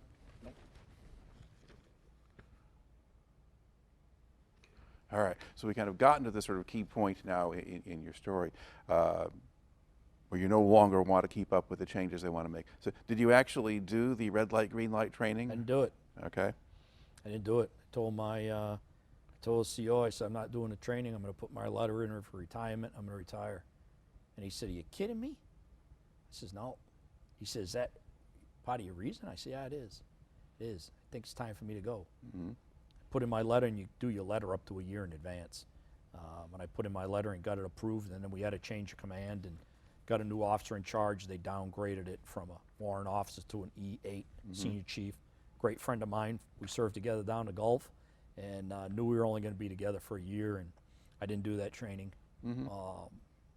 Came up about they wanted me to do it, and I said, I'm not doing it. I'm retiring. Never did do that training. Yep. All right. So what did your wife think of all this? You know, my wife thought her husband, you know, I'm not going to speak for my wife, but my wife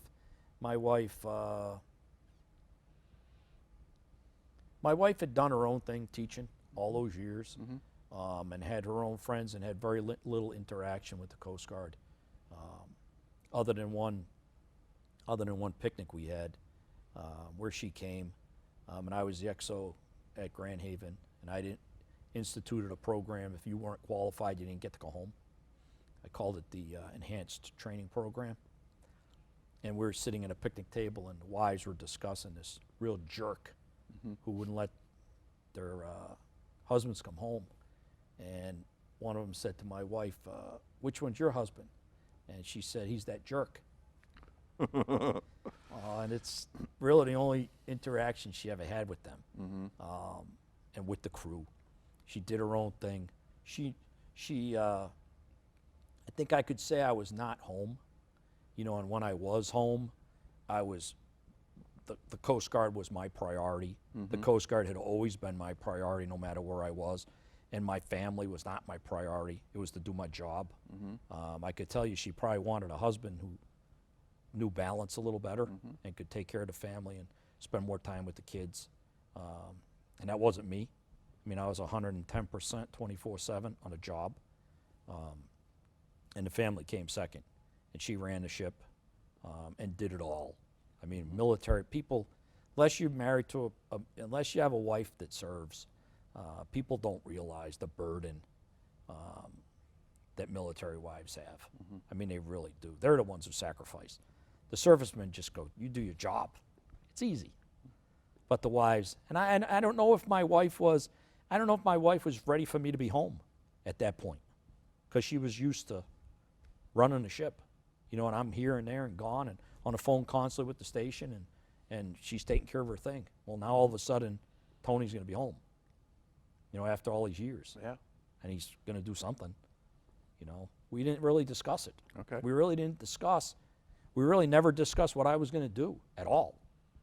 I just had a retirement date, 1 July. I don't have to go into work for the Coast Guard anymore.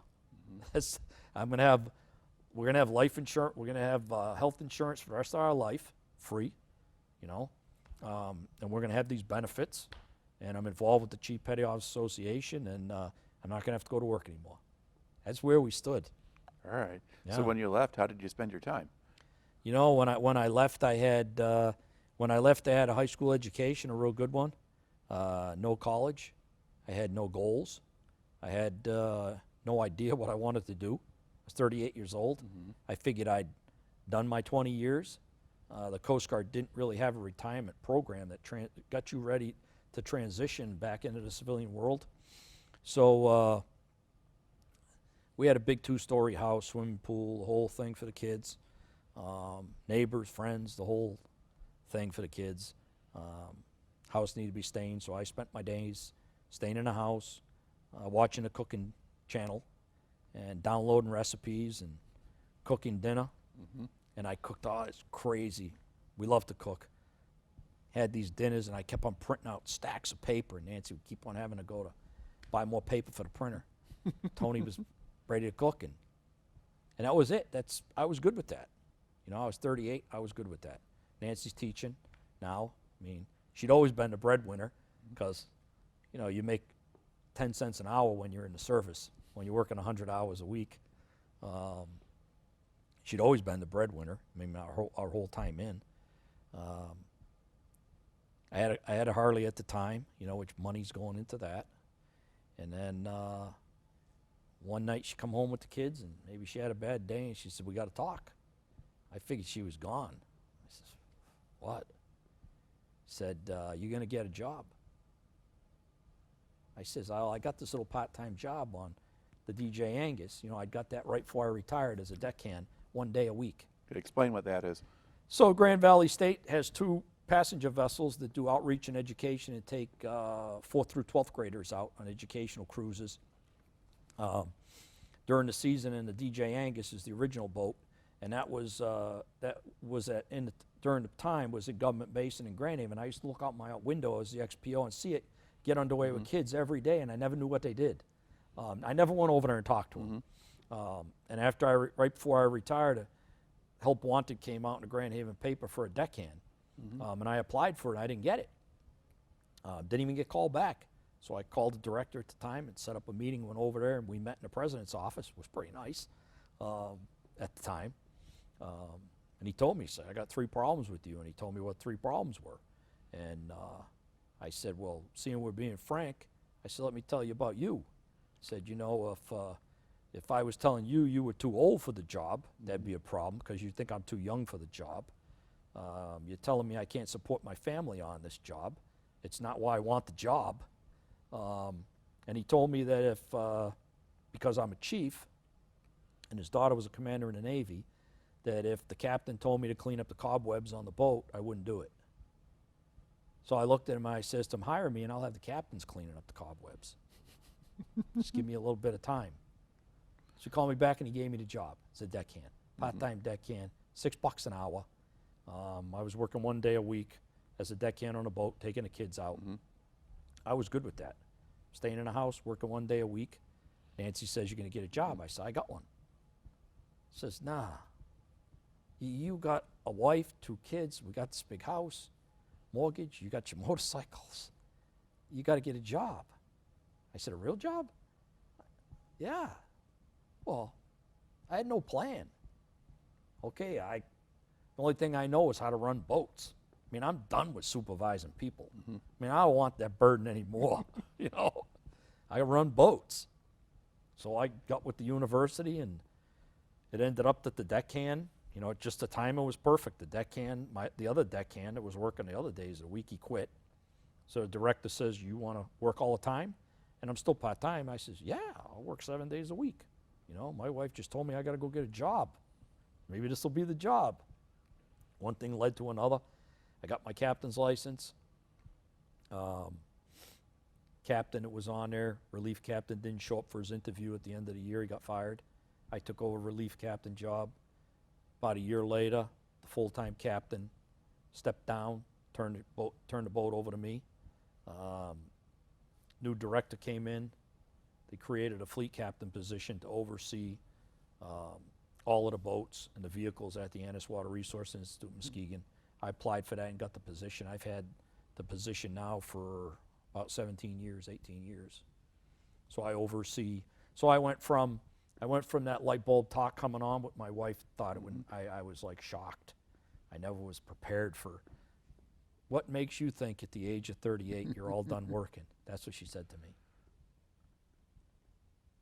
And so now my wife retired 3 years ago from teaching, 32 years, 4th graders. And we joke about it. I said, yeah, I'd still not have a job if you hadn't told me I had to get one, probably. All right. So what's it been like doing the work at Grand Valley? Oh, it's been great. It's been great. The program is unbelievable.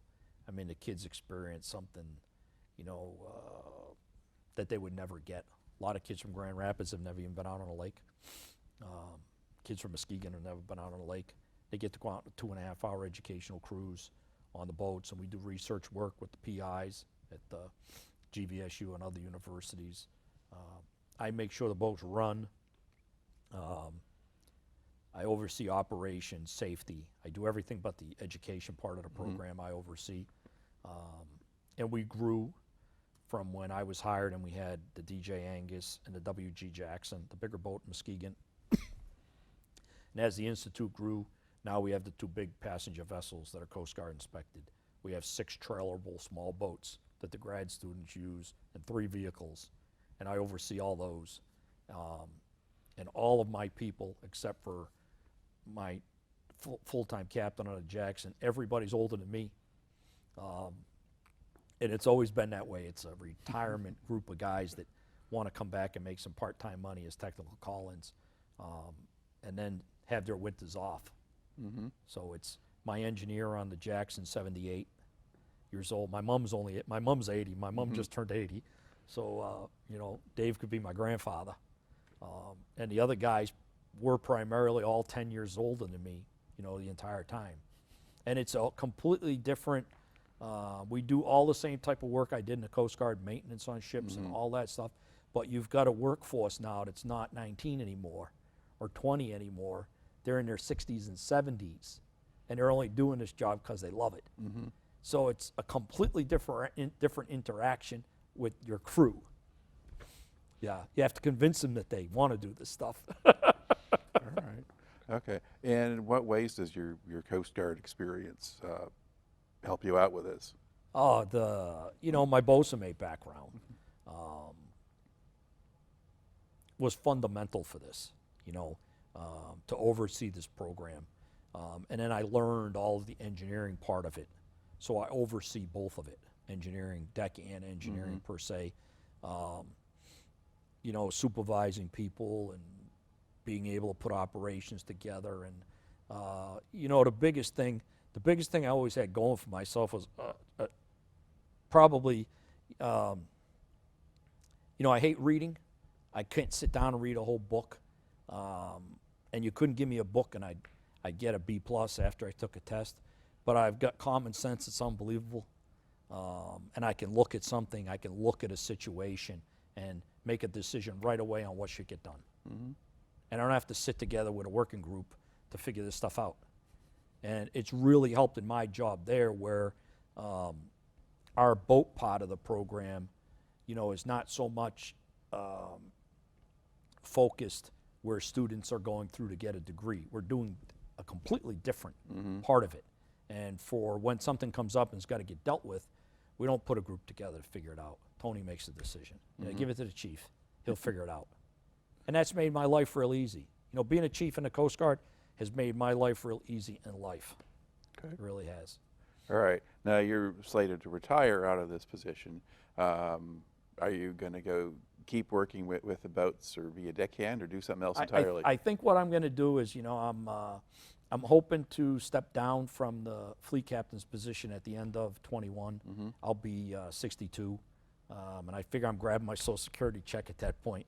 And I'll probably step down and take a relief captain job where they need somebody to fill in running the boats, and I can do that to keep my feet on the water a little bit and spend a lot less time having to oversee everything, right. Which I'm really looking forward to. And I'll do that for a little bit.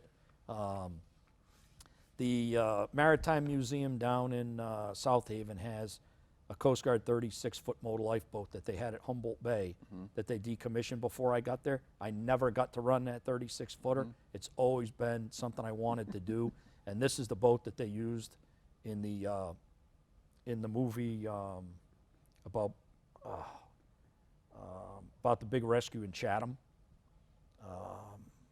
I can't believe I can't remember it. But this is the boat they used in the movie. And it's a certified passenger boat down there. And I'm probably going to try to end up with a captain job down there, part-time running it, because I've always wanted to run one. That's kind of my goal. Am I going to buy a boat? Absolutely not. I have a tractor, so. All right. Yeah. Well, the whole thing makes for a pretty good story and an unusual one. So thank you very much for coming and sharing it. Well, thank you.